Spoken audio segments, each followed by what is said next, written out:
अब दूसरी खबर का रुख करते हैं। आपके पास अगर कार के डॉक्यूमेंट्स ना हो, पोल्यूशन सर्टिफिकेट ना हो, तो आपके मन में डर रहता है कि पुलिस पकड़ लेगी, भारी भरकम चालान कर देगी। लेकिन आतंकी उमर नबी विस्फोटकों से लदी कार को फरीदाबाद से लेकर दिल्ली आया। राजधानी दिल्ली की अलग अलग जगहों पर लेकर गया, भीड़ भाड़ वाली जगहों पर पहुंचा। फिर भी दिल्ली पुलिस को इसकी कानो कान खबर नहीं लगी। दिल्ली पुलिस ये पता लगाने में नाकाम रही कि राजधानी की सड़कों पर आतंकी की बारूदी कार दौड़ रही है।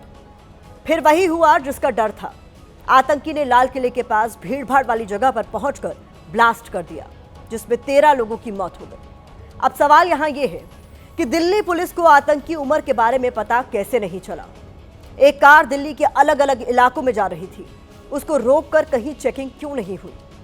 दिल्ली से लगे फरीदाबाद में इतनी बड़ी मात्रा में विस्फोटक मिला तो दिल्ली पुलिस अलर्ट क्यों नहीं हुई? दिल्ली में आतंकी दाखिल हो चुका है, खुफिया विभाग को जानकारी क्यों नहीं लगी? दिल्ली लाल किला बम ब्लास्ट को अंजाम देने वाले आतंकी उमर का आज एक और वीडियो सामने आया, जिसमें आतंकी की कार कनॉट प्लेस की सड़कों पर दौड़ती दिख रही थी। यानी आतंकी उमर नबी कनॉट प्लेस भी गया था। यह बात इसलिए भी टेंशन देने वाली है क्योंकि कनॉट प्लेस से संसद भवन की दूरी सिर्फ 3 किलोमीटर की है। कनॉट प्लेस से राष्ट्रपति भवन की दूरी की बात करें तो ये 3.6 किलोमीटर दूर ही है। कनॉट प्लेस से पीएम हाउस की दूरी 10 किलोमीटर के आसपास है और कनॉट प्लेस से लाल किला केवल 4 किलोमीटर दूर है। सोचिए, जिन इलाकों में बेहद सख्त सुरक्षा का दावा किया जाता है, जो दिल्ली पुलिस ये कहती है कि वो सदैव आपके लिए तत्पर है, उस पुलिस को आतंकी की मूवमेंट का पता नहीं लगा।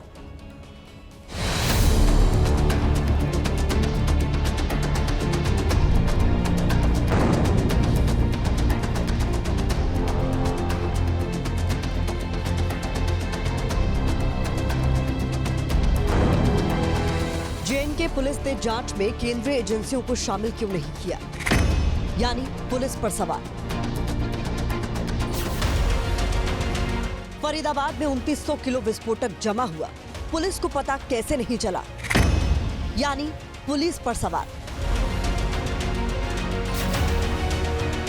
आतंकी की कार दिल्ली की सड़कों पर दौड़ती रही, पुलिस को क्यों भनक नहीं लगी? यानी पुलिस पर सवाल। न इंफॉर्मेशन शेयर की गई, न पुलिस ने सतर्कता दिखाई। नतीजा, लाल किले पर जोरदार धमाका हुआ, जिसमें 13 लोगों की मौत हो गई।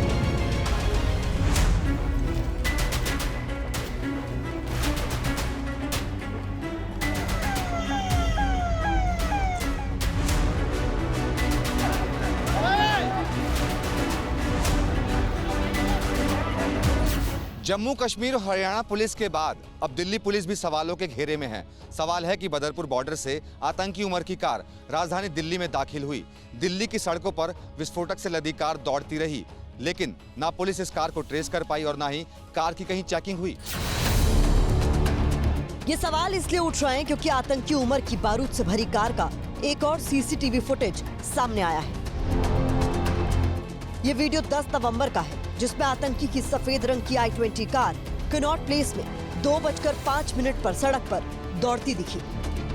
इसी जगह पे हम कनॉट प्लेस के आउटर सर्किल पे खड़े हुए हैं और आप मेरे पीछे जो सीसीटीवी कैमरा देख रहे हैं, इसी से वो फुटेज कैप्चर की गई। आतंकियों का प्लान दिल्ली में जगह जगह ब्लास्ट करने का था। सूत्रों के मुताबिक करीब 8 संदिग्धों ने 4 जगहों पर सीरियल धमाके करने की साजिश रची थी। हर ग्रुप में 2-2 सदस्य शामिल थे। प्लानिंग के मुताबिक सभी टीमें एक साथ 4 शहरों में धमाके करने वाली थी। दिल्ली हमेशा से आतंकियों के टारगेट पर रही है। दिल्ली में हमेशा वीवीआईपी मूवमेंट रहता है। उसके बाद भी पुलिस को आतंकी की मूवमेंट का पता नहीं चला। हर बॉर्डर पे चेक पोस्ट होती है और गाड़ियों की चेकिंग होती है। वहाँ गाड़ियों में कोई ऐसी चीज़ तो नहीं जा रही है, तो वहाँ अगर ये इस प्रकार की चेकिंग होती तो मैं समझता हूँ कि ये गाड़ी रोकी जा सकती थी। इस बीच आतंकी उमर का एक नया सीसीटीवी फुटेज जांच एजेंसियों के हाथ लगा है, जिसमें आतंकी उमर धमाके से पहले दिल्ली के तुर्कमान गेट के पास दिख रहा है। बताया जा रहा है कि आतंकी उमर तुर्कमान गेट के पास मस्जिद में गया था। सूत्रों के मुताबिक सीरियल ब्लास्ट को कई कारों के जरिए अंजाम दिया जाना था। उमर ने भी विस्फोट के लिए कार का ही इस्तेमाल किया। इस बीच हरियाणा के खंडावली गांव में एक इको स्पोर्ट्स कार जब्त की गई है। जबकि एक ब्रेजा पर भी एजेंसियों की नजर है। इस कार को शाहीन के नाम पर खरीदा गया था। इसलिए इस कार के अंदर ऐसा बताया जा रहा है कि अमोनियम नाइट्रेट के पदार्थ भी पाए गए हैं और इसी की जांच के लिए कि इसके अंदर और क्या क्या है और क्या पदार्थ इसके अंदर मिले हैं और क्या कुछ चीज़ें इसके अंदर जो है वो ट्रांसफ़र की गई हैं या इकट्ठा की गई हैं, उसी की जांच CFSL की टीम कर रही है। इस बीच डॉक्टर मुजम्मिल और आतंकी उमर की एक डायरी सुरक्षा एजेंसियों के हाथ लगी है। इस डायरी में 8 और 12 नवंबर का जिक्र किया गया है। डायरी में कुछ कोड वर्ड्स का इस्तेमाल किया गया है। डायरी में 25 लोगों के नाम भी लिखे हैं।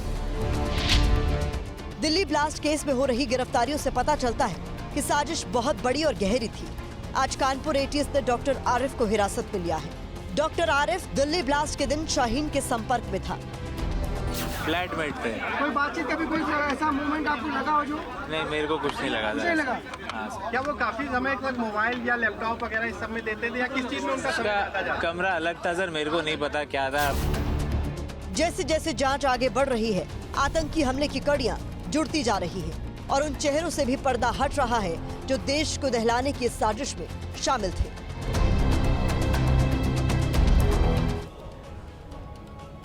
दिल्ली ब्लास्ट के तार तुर्की से भी जुड़ रहे हैं। जांच में पता चला है कि आतंकी उमर तुर्की गया था और तुर्की के अंकारा में बैठे जैश के हैंडलर से उसने मुलाकात की थी।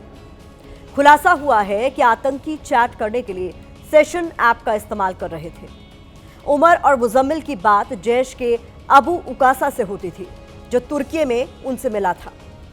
सेशन ऐप में मोबाइल नंबर की जरूरत नहीं होती। ऐप में चैट का डेटा सेव नहीं होता है। इसके अलावा यूजर का IP एड्रेस भी ट्रेस नहीं होता। इस ऐप में लोकेशन का भी पता नहीं लगता। सुरक्षा एजेंसियों से बचने के लिए उमर और मुजम्मिल ने सेशन ऐप का इस्तेमाल किया था ताकि डेटा और उनकी लोकेशन का पता न लग पाए। फरीदाबाद से गिरफ्तार हुए मुजम्मिल ने भी पूछताछ में माना है कि वो जैश के हैंडलर से तुर्की में मिला था। मुजम्मिल की महिला दोस्त डॉक्टर शाहीन भी इस साजिश का बड़ा किरदार मानी जा रही है। डॉक्टर शाहीन से लगातार पूछताछ हो रही है। शाहीन की शादी महाराष्ट्र के डॉक्टर जाफर हयात से हुई थी, लेकिन शाहीन का तलाक हो गया था।